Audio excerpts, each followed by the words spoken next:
好，弟兄姊妹平安，弟兄姊妹平安，係啦，咁啊多謝大家嚇，因為咧有時候咧都好怕咧，即係同大家如果係一路講，咁大家又冇乜反應咧，其實咧就係有啲擔心㗎嚇，咁啊原諒我嚇，都係咧好需要大家嘅支持同埋好需要大家嘅反應嚇。嗱，今日咧就好開心嚇，除咗係主日之外咧，亦都係母親節嚇，所以一個咁開心嘅日子咧。咁我頭先多謝領詩啦阿 Jessica 咧帶咗一首好溫柔嚇，即係好窩心嘅一首詩歌嚇，即係睇到母親其實係係咯，面對下子女成長裏邊好多嘅辛酸嚇，但係仍然咧係好努力嘅嚇，即係育養子女成長嚇。咁所以每年一次嘅母親節其實都係好值得我哋去慶祝嘅嚇。咁咧就好唔好？我哋都用掌聲啦嚇嚟到係去咧你又同時間可以望下身邊嘅姊妹啦嚇。咁如果你知道咧，佢都係為人母親嘅嚇，用你嘅眼神，用你嘅微笑，用你嘅掌聲嚇嚟到係咧送上呢個母親節嘅祝福。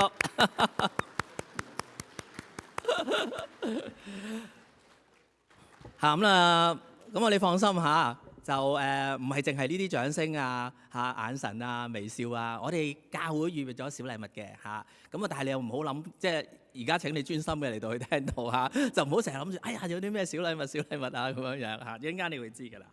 好嗱，今日咧都就住母親節啦嚇，所以同大家分享一個嘅講題咧係母親的禱告。其實呢個母親咧，如果頭先咧你聽到阿 Cassandra 姊妹去讀經嘅時候咧，你會知道咧呢個係哈拿嘅禱告嚟嘅。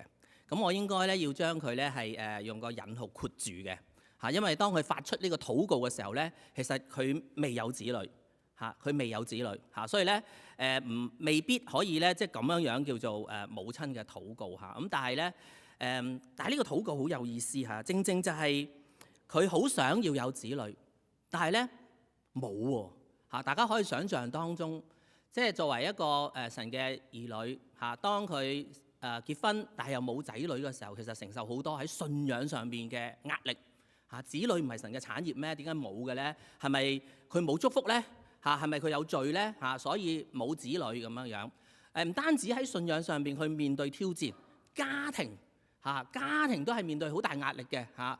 咁啊，大家知道啦嚇，中國人咁樣樣，我哋成日都要講咧，要傳宗接代啊嘛。有子女，如果係女嘅咧，其實都係要係追嘅，一路追到咩啊？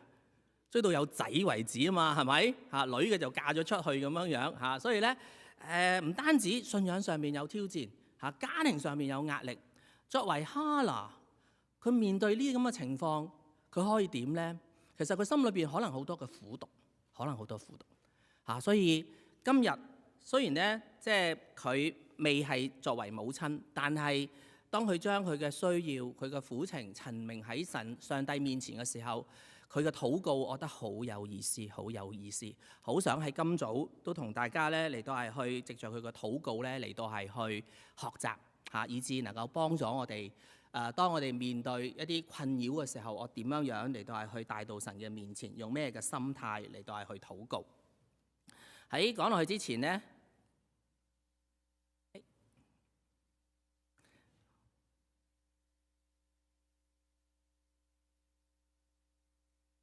點解唔同晒嗰啲嘢好似 ？OK， 好。先同大家咧講一個故事嚇。嗱，呢個故事咧，你見到咧喺左手邊啦嚇，你哋嘅左手。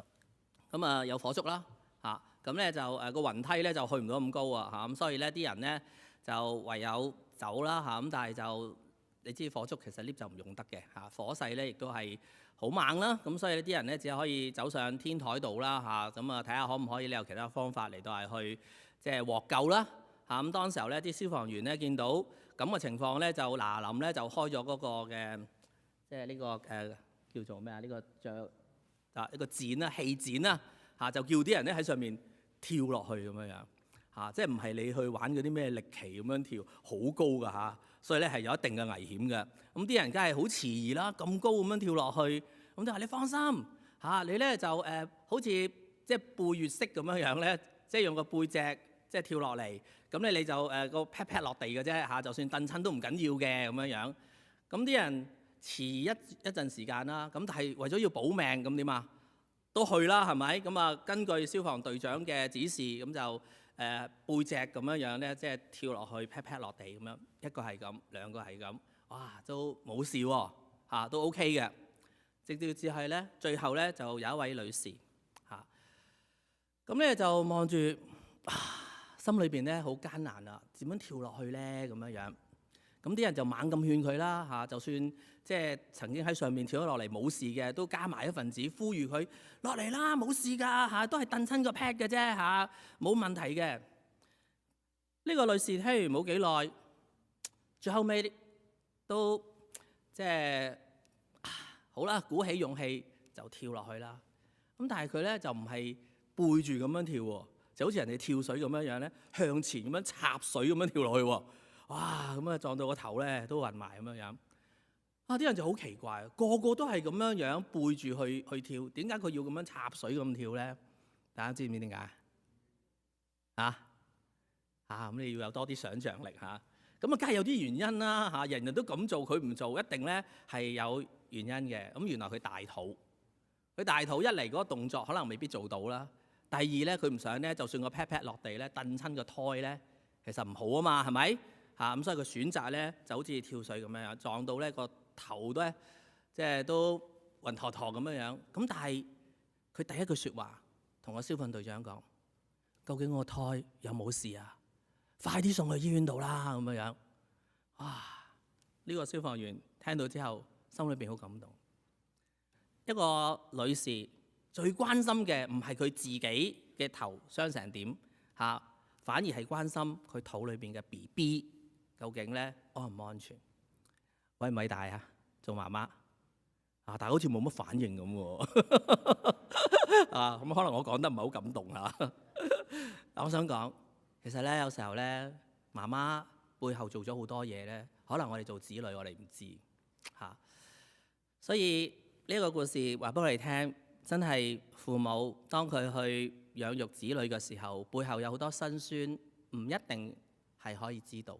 咁但係頭先我哋講養兒100歲，長憂99，其實呢個都係好真實嘅背後容讓我哋真係回顧翻以前細個嗰陣時候，媽媽點樣去湊大我哋，或者你而家身為父母，甚至已經係祖父母啦睇住啲細嘅點樣去成長，其實嗰個經歷都真係咧好唔容易求主咧嚟到去繼續幫助我哋面對困難我哋時候，我哋點樣去帶領我哋嘅家庭嚟到係去尋求神嘅幫助。咁頭先Cassandra 姊妹好好啦，同我哋讀咗呢一個撒母耳記上即係1章嘅一啲嘅情況。第一、第二節其實交代咗我哋啲背景，唔知道頭先大家聽或者你而家睇嗰陣時候，你有咩感覺？其實呢兩節嘅經文如果你大約知道個背景，或者你對於家庭嘅理論有多啲認知呢，其實係好唔容易。呢兩節嘅經文話俾我哋聽，其實呢個家庭係充滿咗好多暗湧。咩暗湧呢？呢度話俾我哋聽，哈拿佢個先生叫做以利加拿。我哋一陣間再睇翻第一節，淨係睇第二節。佢老公原來有兩個老婆喎，哈拿係大婆，個二奶比利拿。好啦，點解會有二婆嘅出現呢？就唔係佢先生花心喎，好明顯，因為跟住有講咩啊？比利拿係有仔女啊嘛，哈拿係咩啊？冇仔女，好明顯就係屋企佢好需要有兒女嚟到繼後香燈，所以就算以利加拿幾咁愛哈拿都好啦，佢有冇壓力啊？有，所以咪要娶二奶咯。好啦，愛情其實就係好似咧，即係我唔知大家有冇聽過呢個比喻即係夫婦二人嘅愛情就好似一粒沙走入你嘅眼嗰度，有冇聽過啊？冇，知唔知咩意思啊？一粒沙走落你隻眼度，你舒唔舒服啊？梗係唔舒服啦，而且根據你眼睛嘅反應，有沙即係有嘢入咗隻眼，你就會不斷流眼水。流眼水係幫助你要將呢啲嘅外物沖走，直至到呢啲嘅沙粒或者啲灰塵沖走咗之後，你隻眼就冇事啦。即係咩意思呢？夫妻兩個人如果有第三者嘅介入，其實係唔舒服，係唔好嘅嚇。直至到第三者去被 remove 嚇，淨係你兩個人嘅關係。所以你睇到呢個家庭有兩個太太出現啊，你就會知道一定有好多嘅是非，有好多嘅爭執。好啦，咁你要睇下哈拿係咩人咯喎，即係佢冇仔生，好無奈啦，係咪？好啦，丈夫要娶個二奶翻嚟，當有咗仔女之後，其實如果佢好苦毒，就可以掟個二奶走，留翻啲仔女當為自己，得唔得？自己生嘅 OK 嘅喎，係咪？大婆佢可以咁，定一話佢繼續容忍呢件事發生，不過最後尾佢就俾個二婆，即係二奶咪蝦佢咯嚇。我哋睇到經文下邊的而且確呢個就係個情況嚇。所以呢個哈拿作為冇子女，又俾二奶去蝦，其實好凄涼。好彩以利加拿係愛佢嘅。可能我哋睇翻佢先生嘅背景。經文佢話俾我哋聽，佢係住喺以法蓮山地嘅拉馬所菲，或者簡單啲叫拉馬。拉馬喺邊度呢？呢度耶路撒冷，拉馬以法蓮山地就喺佢哋嘅西北西北。好啦，根據個地點，佢叫做以法蓮人。跟住後邊咧出現一紮嘅人，佢係邊個嘅玄孫啊、曾孫啊、孫啊、兒子，你唔知係邊個嚟嘅講咗俾你聽都冇用因為你唔識佢個家譜啊嘛。但係如果你睇翻歷代志上6章1節，其實佢係屬於利未支派嗰一紮人就出現咗㗎啦34節6章嘅34節，撒母耳就係以利加拿嘅兒子啦。咁以利加拿就係耶羅罕嘅兒子啦等等對應翻上邊，即係話呢個以利加拿即係哈拿嘅先生，原來係利未人嚟嘅喎咁如果可以解釋，所以點解後來佢哋求得撒母耳嘅時候佢可以奉獻即係俾神，而撒母耳可以喺以利面前去侍奉耶和華，因為唔係隨隨便便你可以侍奉神噶嘛係利未人先至有呢個嘅權，或者係神賦予佢哋有一個職分去侍奉佢。亦都可以解釋，其實以利加拿作為一個嘅利未人，其實佢係好敬虔㗎佢每年都去到示羅可能大家對示羅呢笪地方咧唔係好熟悉我哋淨係乜獻祭啊敬拜唔係去耶路撒冷嘅咩係咪啊？你通常會咁諗啊嘛。但係大家唔好忘記呢個咧係喺撒母耳記士師時期，以色列成為咗一個國家未啊？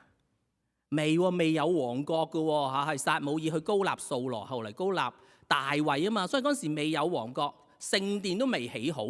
當時啲人去邊度敬拜神咧？係示羅呢笪地方。咁如果你唔清楚咧，你睇翻約書亞記18章1節，當約書亞帶領以色列人進入迦南嘅時候，嗰個會幕就停咗喺示羅嗰度所以以利加拿嗰段時間咧，每年按照節期就會去到示羅去敬拜去奉獻。唔單止佢去，亦都將全家帶去。甚至你見到去到24節，當撒母耳出世之後斷奶佢要還願帶佢哋上去示羅去奉獻嘅時候，佢係攞3隻公牛。3隻公牛咧其實唔容易嘅喎牛嘅價值係好大㗎但係佢心裏邊真係覺得神好恩待哈拿佢心愛嘅妻子，所以佢願意嚟到去咁樣奉獻。所以佢係一個敬虔嘅利未人。好啦，嚟到呢度，可能你會問：咁呢啲背景關咩事呢？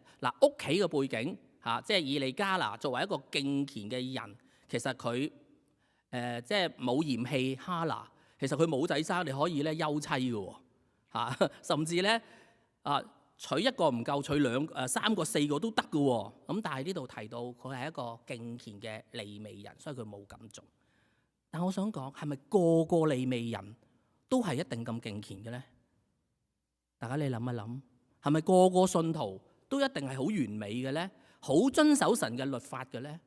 唔一定所以咧，我想問俾大家聽，呢一個嘅經文以法蓮山地有一個以利加拿呢個人，同埋士師記、撒母耳記上在上對喺歷史嘅發展上面對住嘅士師記可能咧弟兄姊妹你會問唔係喎，乜唔係路德記咩？書士德啊嘛，約書亞記、士師記咪路德記，跟住先至撒母耳記上下啊嘛。但係你冇忘記路德記嘅背景就係喺士師秉政嘅時候，即係話喺撒母耳記上所記載嘅嗰個嘅時代裏邊，差唔多係士師嘅末期。而士師嘅末期，我哋睇翻士師記最尾嗰3章，同樣提到一個以法蓮山地嘅一個利未人，同撒母耳記上1章提到嘅即係以法蓮有一個以利加拿，而呢個以利加拿係利未人。唔知道你嚟到呢度，你跟唔跟到我你會唔會去諗？咦，都係利未人喎，都係以法蓮山地喎，係咪同一個人嚟㗎？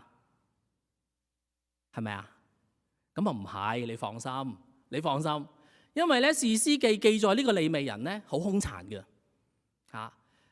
即係如果大家有機會去睇咧，你自己睇士師記，即係19到21章我好快脆簡單講呢個利未人佢有個妾侍咁但係佢嘅妾侍好不幸咧，就喺一笪地方就俾一個基比亞人，基比亞人係屬於便雅憫支派嘅一啲人嚟嘅就強姦致死。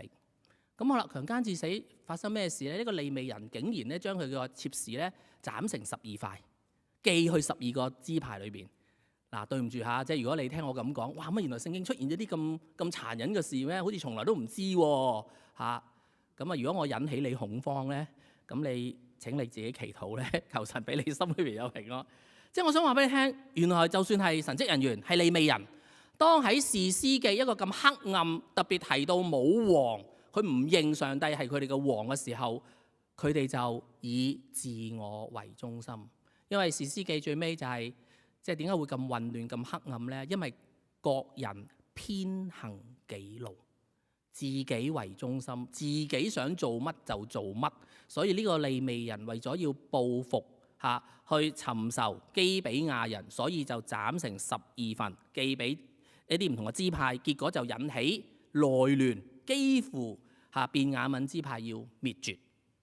好啦，咁唔再詳情講啦。即係我想話俾大家聽，喺一個大時代，喺一個黑暗，喺一個好混亂嘅情況底下，就算你係一個神職人員、侍奉神嘅人，你可以好似以利加拿咁樣好敬虔按照律法去遵守神嘅誡命，去愛神、愛你嘅太太、愛你嘅家庭。但係呢個唔係必然，亦都會有人選擇以自我為中心任己而行，造成混亂，造成報復。呢一個人唔好，我咪對付佢咯你冇仔生，你咪走咯，趕你走可以咁樣。所以我想講喺一個開場白頭嗰2節裏邊，我哋睇到其實以利加拿或者哈拿所面對嘅家庭，無論係外邊嘅時代、外邊嘅世界，其實係好混亂。點樣能夠有一股嘅清泉我哋係守住耶和華嘅律法，喺家庭裏邊嚟到去繼續嘅嚟到係去實踐神嘅教導，做一個美好嘅見證。縱然佢冇子女或者以利加拿佢心愛嘅太太面對一個咁嘅壓力，作為丈夫點樣去支持佢呢？盼望呢一個嘅背景能夠幫我哋去睇到哈拿或者佢個家庭裏邊佢所面對嘅壓力所承受嗰個嘅張力，究竟佢係帶住埋怨、帶住苦毒、懷恨嚟到神嘅面前，定一話佢只係將佢嘅苦情去到神嘅面前，嚟到去將佢嘅需要帶到耶和華嘅裏邊，嚟到去繼續等候呢？所以今日好想同大家去分享哈拿括住佢未有子女嘅當時候嘅哈拿，佢面對個情況，佢點樣禱告呢？其實佢個禱告只係得一節嘅啫嚇，撒母耳記上嘅第1章嘅11節，我哋一齊讀好嗎？預備起，許願說：萬軍之耶和華啊，你若垂顧婢女的苦情，眷念不忘婢女，賜我一個兒子，我必使他終身歸於耶和華，不用剃刀剃他的頭。不用剃刀剃他的頭呢，呢個係拿細耳人嘅一個嘅表徵。拿細耳人就係奉獻終身可以係終身，可以係暫時啦。咁但係好明顯，撒母耳係一個終身嚟到奉獻俾神嘅人嚇。好，喺呢個嘅禱告裏邊，我哋睇到哈拿冇將佢嘅埋怨，一陣間我會講，其實佢可以埋怨神，佢甚至可以埋怨佢老公，佢亦都冇去懷恨，冇懷恨嗰個二奶比利拿嚇，即係成日都去激怒佢啊、恥笑佢啊咁樣樣，佢只係有祈求。好，我哋慢慢睇落去，逐點逐點。第一點，冇埋怨。第一，佢冇埋怨神。第5節提到點解佢冇得生唔係生理嘅問題，無奈耶和華不使哈拿生育。嗱，我諗好唔容易啊嚇，因為喺舊約嘅記載裏邊呢，兒女係神所俾嘅產業啊嘛，所懷嘅胎係佢所賞賜。而家冇兒女，係咪即係話神唔去祝福佢哋，冇賞賜俾佢哋，甚至係咪神去因為佢做錯咗啲乜嘢嘢或者犯罪嚟到去咒詛佢，所以冇仔生？其實好慘㗎喎嚇，作為婦女嚇冇子女，其實係一個嘅屈辱嚟嘅嚇。調翻轉頭喺新約，你未婚生子都係有問題嘅嚇，即係瑪利亞咁樣樣。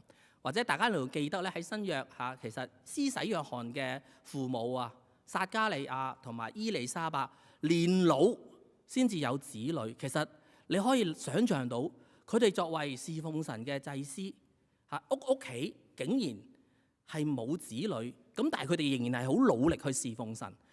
點解會係咁樣樣呢？你感唔感受到嗰份嘅壓力咁當然神有佢嘅時間。如果施洗約翰太早出世，咁可能面對個時代，或者佢能唔能夠成為神嘅即係呢一個神嘅羔羊嘅先鋒又唔知但係理唔到，聖經冇記載，只係咁樣樣話俾你聽佢嘅出生佢承接個使命。而我哋作為信徒，可能我哋就係需要去等候啦，去分辨神嘅心意係點樣樣。當時候哈拿佢去面對一個咁嘅情況，我哋感受到佢嘅壓力。佢可以埋怨神，神搞錯即係我先生咁努力去侍奉你，每一年都想去示羅獻祭，點解咁即係你點解唔祝福我呢？我只係去求一個兒子，你都唔俾我，你可唔可以咁樣樣嚟到去埋怨神啊？可以嘅喎喺詩篇裏邊其實有好多啲咒詛詩咁今日唔講呢啲啦即係舊年講過呢啲情況。好啦，佢冇，所以對於哈拿嚟講唔容易唔容易。弟兄姊妹，有時候你都患病可能你會唔會話點解我逢星期日都翻嚟教會，我又奉獻，我又關心弟兄姊妹，即係點解我會身體有問題嘅咧？或者我屋企人出事嘅咧？你會唔會咁樣樣？有時都會有呢個疑問好唔容易去回答嘅喎。呢個真係一個挑戰。最近我靈修嘅時候咧，睇到一個故事。哇！真係有時唔識答。呢個故事講乜嘢呢？就有一個唔信主嘅人，就去到一間聾啞學校裏邊去睇下嗰度嘅情況。咁就見到一班聾啞嘅學生上緊聖經課，好虔誠嘅嚟到係去讀聖經同埋祈禱。咁於是佢就走去，佢呢就喺黑板度，因為佢聾啞啊嘛，又聽唔到又講唔到，於是就寫字。佢就問佢哋：各位同學，神愛唔愛你啊？咁樣樣寫喺度。咁佢哋岌頭岌頭，即係睇到啊嘛，岌頭。好啦，咁當然唔係咁簡單啦即係呢個只係一個引言啊。第二條問題非常之尖鋭，你知唔知佢問咩啊？佢話：如果神咁愛你，點解會令到你哋呢班嘅同學又聽唔到又講唔到，而我唔信神嘅，竟然可以企喺你面前，又講到嘢，又聽到嘢？哇！俾你係當時嘅學生，識唔識答啊？簡直呢個問題就好似刀咁尖鋭，吉落佢哋嘅心裏邊，唔識答，個個都唔識答。直至到喺後邊有一個好細嘅女仔，好騰雞咁樣舉起手，嘗試去答。佢就企出嚟喺黑板度寫咗呢句説話：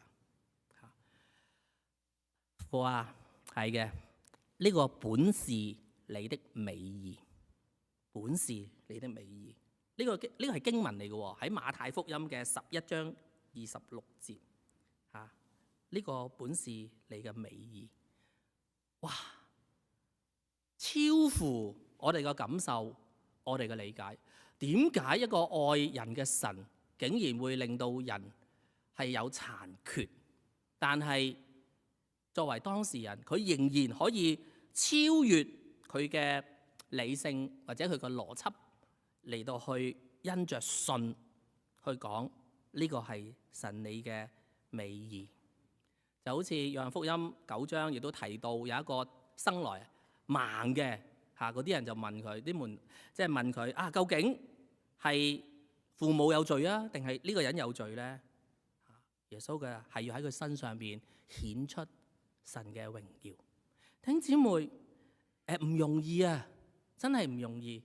有啲嘅問題喺信仰上邊當唔係一帆風順，唔係我哋平時所理解咁嘅時候，其實好多人係好容易跌倒，好多人放棄佢嘅信仰。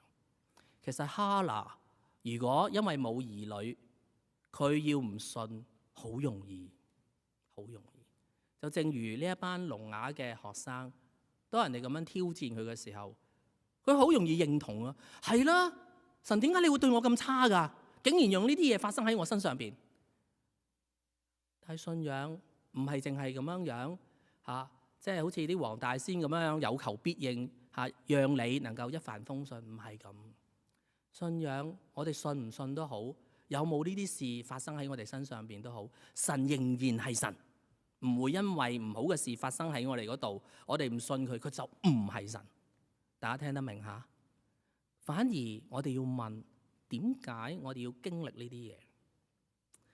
我記得好耐之前，好似我唔記得咗係咪喺加納團講過，好多時候我哋會有一啲盲點。盲點就係我哋以為一啲身體殘缺嘅人一定生活得好苦、好唔開心。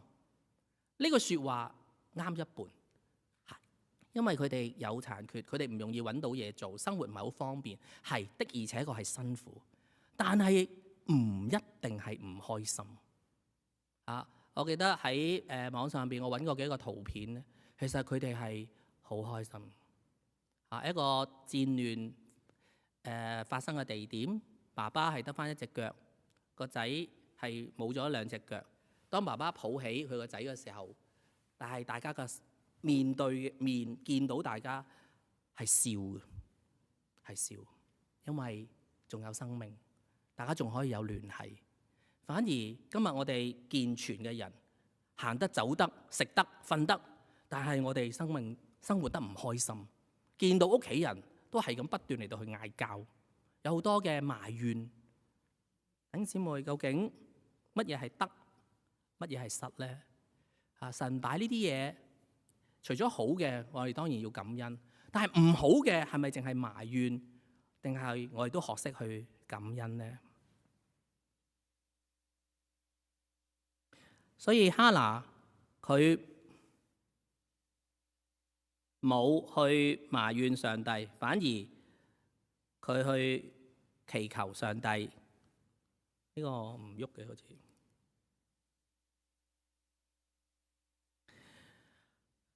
佢唔單止冇去埋怨上帝縱然第5節提到無奈耶和華不使哈拿生育，佢亦都冇去埋怨丈夫，唔關我事啊，唔係我唔想生啊，係神令到我唔想生啫嘛。如果係咁樣，你做乜嘢要娶個二奶嚟到係去同我作對咧？佢都可以去怨佢老公嘅，但係佢都冇，佢冇喺個禱告裏邊，佢只係去求神，同埋喺其他嘅記載裏邊，佢將佢嘅辛酸用哭泣嚟到係去表達出嚟。第7節哭泣，以致唔能夠食飯，喊到一個地步，食唔到飯。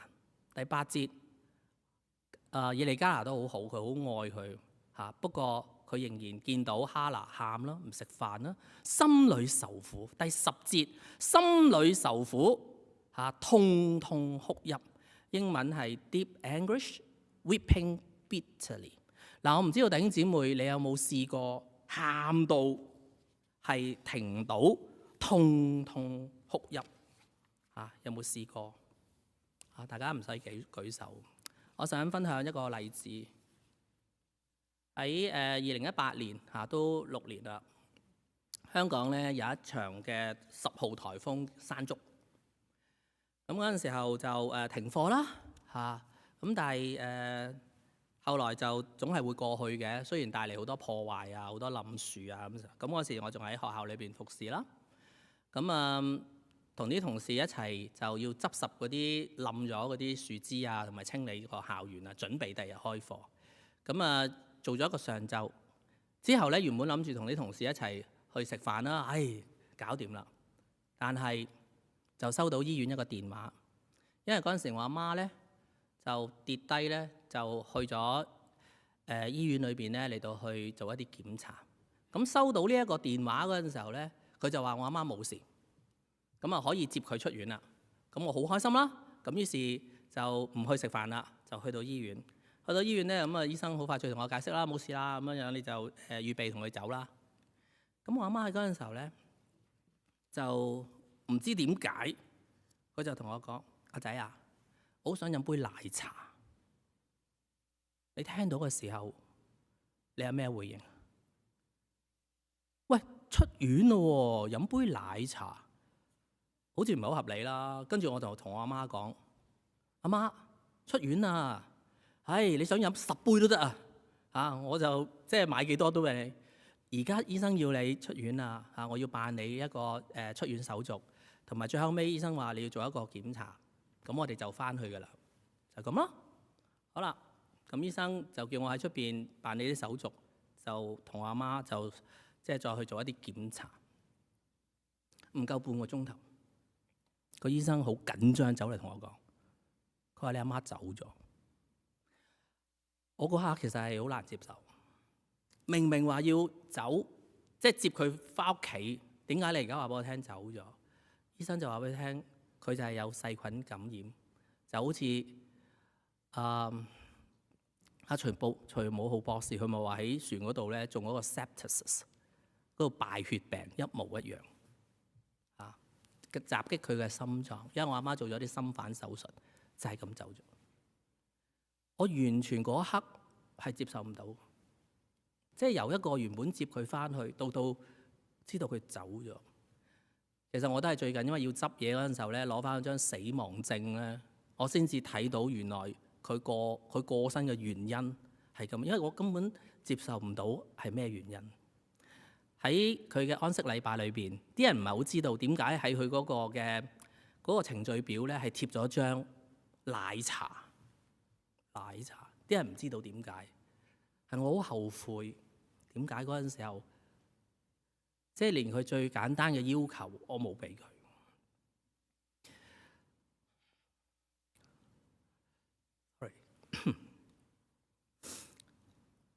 喺嗰個安息禮拜裏邊去述字。其實就好似呢句説話咁樣，痛痛哭泣，淚水不斷去流嚇，因為即係我覺得我已經冇機會再去孝順我媽媽。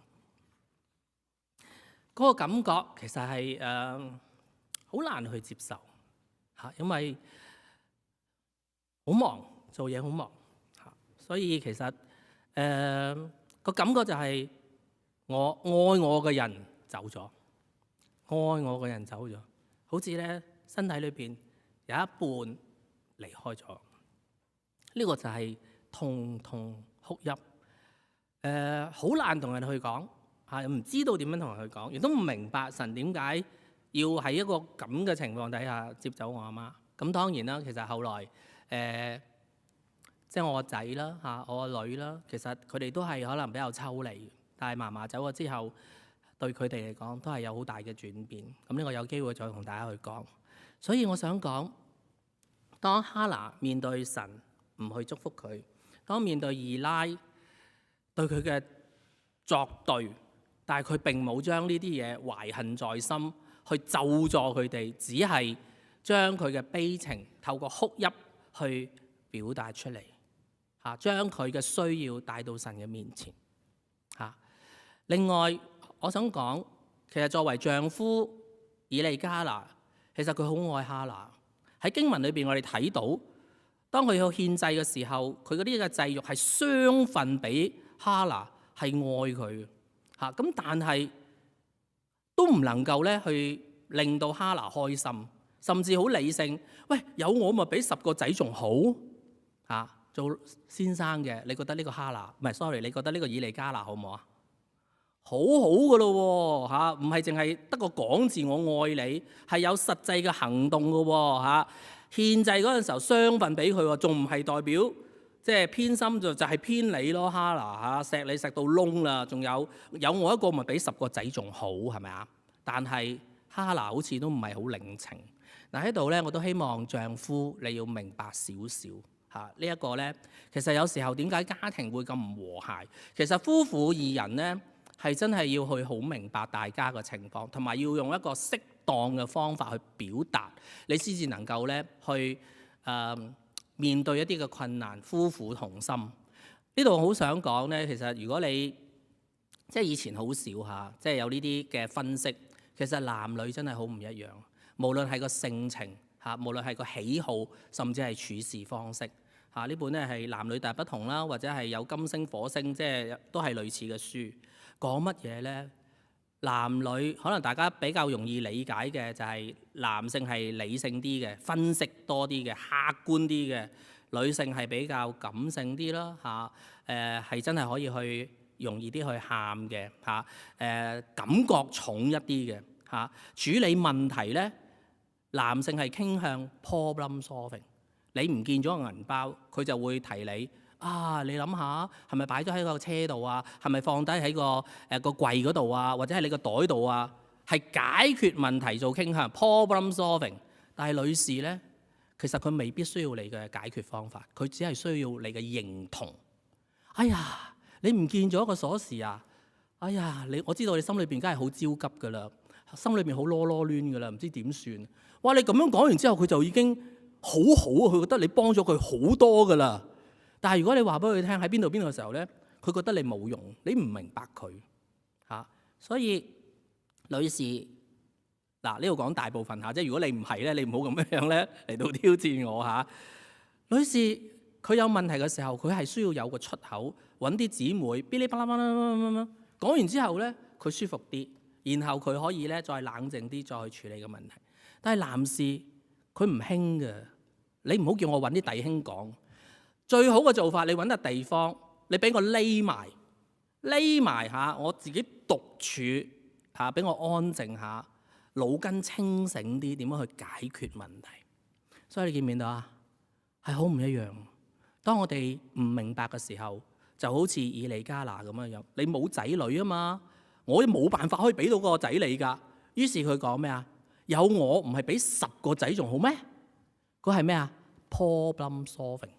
所以哈拿得唔得到安慰啊？冇，繼續喊。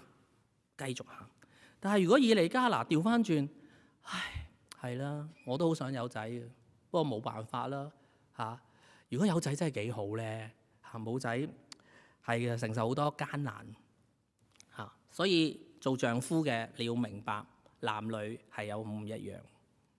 所以喺哈拿嘅禱告裏邊，佢冇怨神，冇埋怨丈夫，亦都冇對以拉比利拿雖然佢對佢唔好，成日激佢，但係佢冇去懷恨。第二點，哈拿嘅禱告裏邊佢只係將佢嘅愁苦哭泣帶到神面前。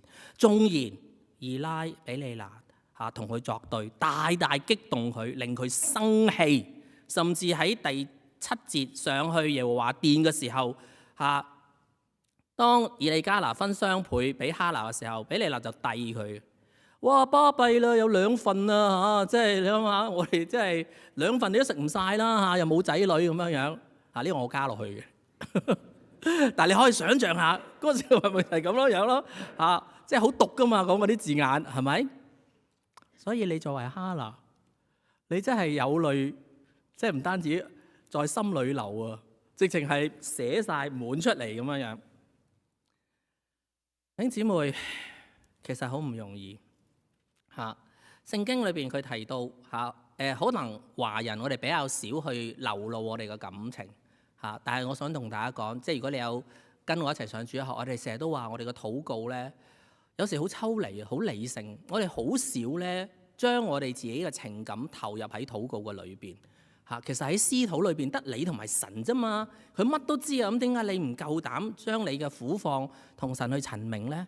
詩篇裏邊其實係好好嘅學習嚇，142篇2節嚇，喺神嘅面前吐露我嘅苦情，62篇8節傾心吐意嚇，心裏邊嘅鬱結嚇，認為唔公平嘅事同神講咯。102篇1節將我嘅哀求懇請去到神嘅面前嚇。所以弟兄姊妹，哈拿佢就係將佢嘅苦況同神講，其實唔容易嘅。點樣可以唔去記仇嚇？好唔容易。大家如果你記得喺創世記嚇，該隱同埋亞伯嘅獻祭，神睇唔起該隱嘅祭，淨係睇重亞伯嘅祭。呢一個嘅妒忌化做憤怒，再由憤怒變成殺害，就係咁咯。所以係可以咧，可以好苦毒嘅。即係哈拿作為一個大婆，佢又明知道以利加拿愛佢，佢真係可以叫佢咧趕走佢嘅喎，但係佢冇咁做，佢將佢嘅憤怒透過禱告轉化。大家記得舊年 Charlie Kirk 喺校園裏邊去宣講嘅時候，就俾人去即係擊殺啦。佢太太走嚟，佢講佢原諒呢啲嘅人，唔容易嚇。我即係當然呢個我希望唔係一個 show 啦，係咪嚇？因為仇敵嘅就係要我哋彼此憎恨啊嘛。冤冤相報何時了？屋企嘅事永遠咧，如果你帶着一個仇恨嘅心，好難處理。你仲要見面，大家係親戚係親人，可以點呢？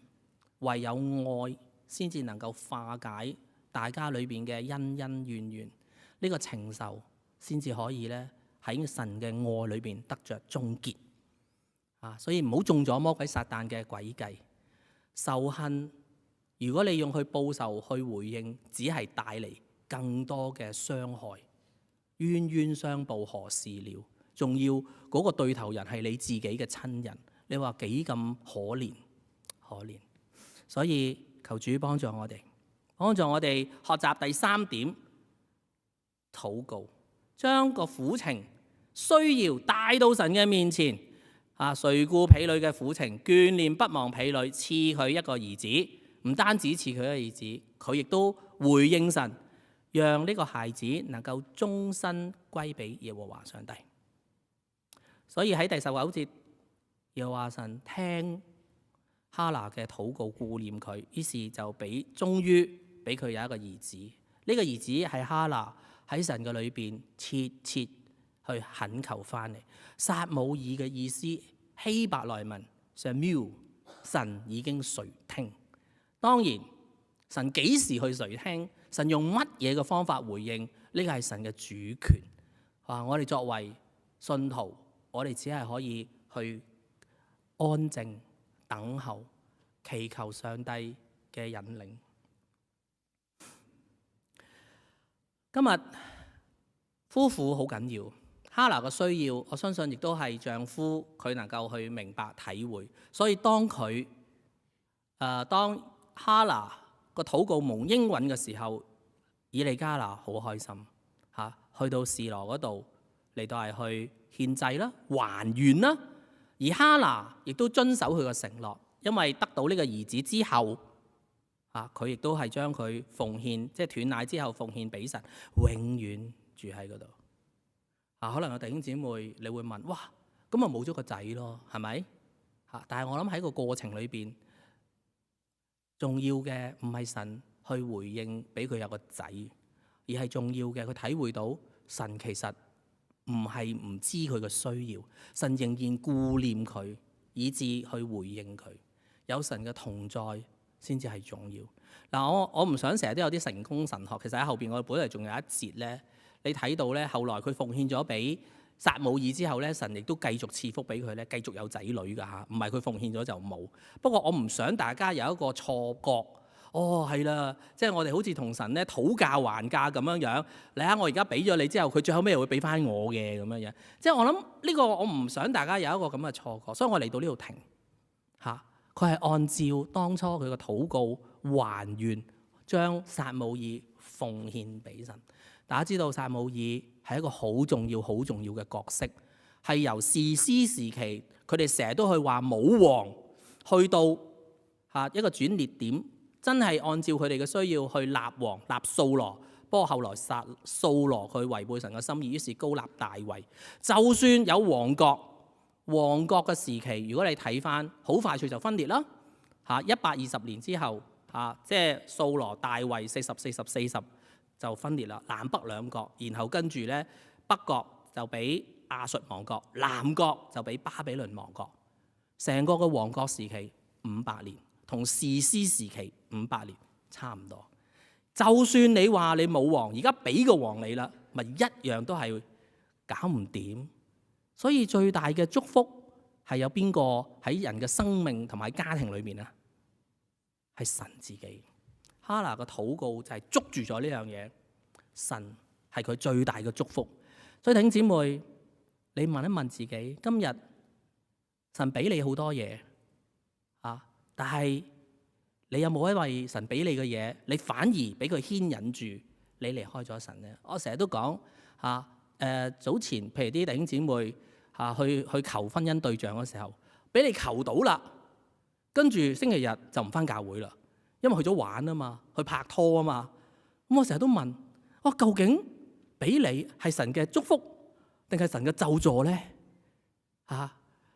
究竟呢個即係邊個先係神嘅心意咧？大家自己諗一諗。神俾你有幸福嘅家庭，神俾你有親人，你有冇好好嘅嚟到係去愛佢哋咧？今日作為母親好唔容易有冇啲嘢？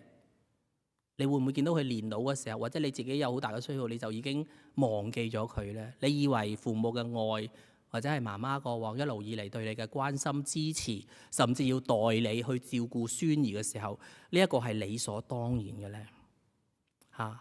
我希望弟兄姊妹，你今日透過哈拿嘅禱告，你能夠去學習，冇埋怨，冇懷恨，亦都呢係只係將你嘅苦情、你嘅需要帶到上帝嘅面前。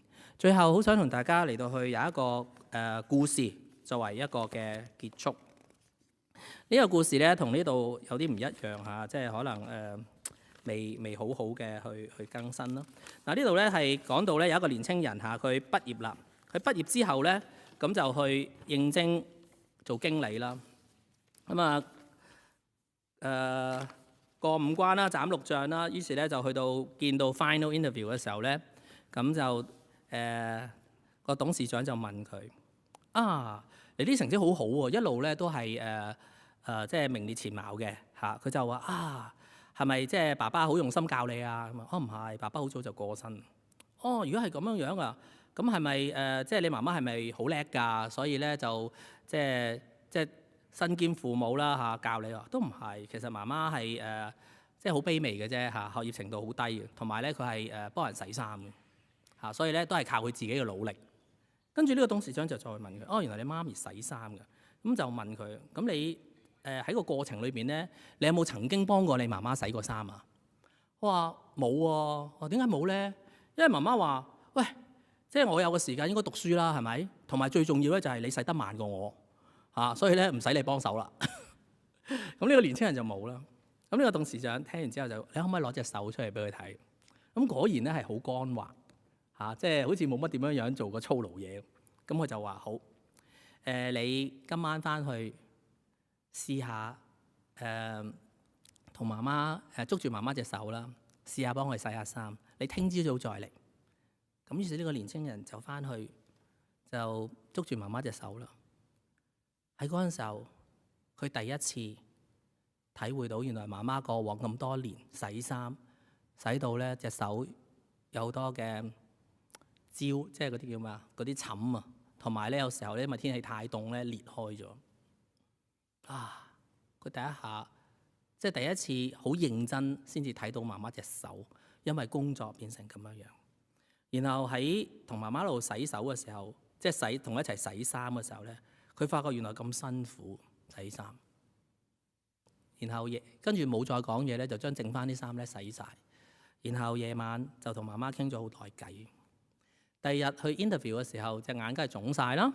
咁董事長就問佢：你學到啲乜嘢？佢話：第一，佢體會到咧，原來媽媽係好愛佢，不過一路都冇出聲。第二，佢體會到同人一齊做嘢，即係同媽媽一齊洗衫嗰種嘅辛勞。第三，佢體會到原來親情係好重要，親情好重要。呢個董事長就話俾佢聽：你合格啦，可以僱用你啦。點解咧？因為佢就係喺公司裏邊，就算嗰啲唔係你嘅屋企人，不過希望你能夠咧體會到人哋工作嘅辛勞嚇，同埋你識得去感謝人哋對你嘅幫助，同埋重視同事之間嘅關係。就正如佢透過呢個嘅體驗，佢感謝媽媽對佢嘅愛嚇，同佢媽媽一齊洗衫嘅時候，體會到媽媽嘅辛勞，同埋重視同媽媽嘅關係。盼望呢個故事都成為我哋嘅提醒。今日係母親節如果你有即係媽媽仲尚在嘅，鼓勵你可以關心佢啦，同佢食飯啦。如果媽媽已經走咗嘅話，好想講，其實我哋教會仲有好多屬靈嘅母親好需要你嘅關心，好需要你嘅禱告，同埋關心媽媽或者係父母啦。一個最好嘅禮物就係如果佢未信主嘅，請你將呢一個福音同佢分享。弟兄姊妹，可能你話：哎呀，我唔識分享嘅喎。喺度，我想鼓勵大家，我哋喺6月14號下晝，我哋請咗短宣中心嘅彭師母同我哋分享點樣同屋企人嚟到去傳福音。即係如果你唔識得點講，盼望呢個嘅培訓能夠幫到你同屋企人或者同你嘅親友嚟到係去傳福音。將呢個日子交俾你，遲啲福音部會有宣佈嘅，同埋6月21號下個月父親節，我哋會有福音主日，鼓勵大家邀請你嘅屋企人出席我哋呢一個福音嘅筵席。願主祝福大家。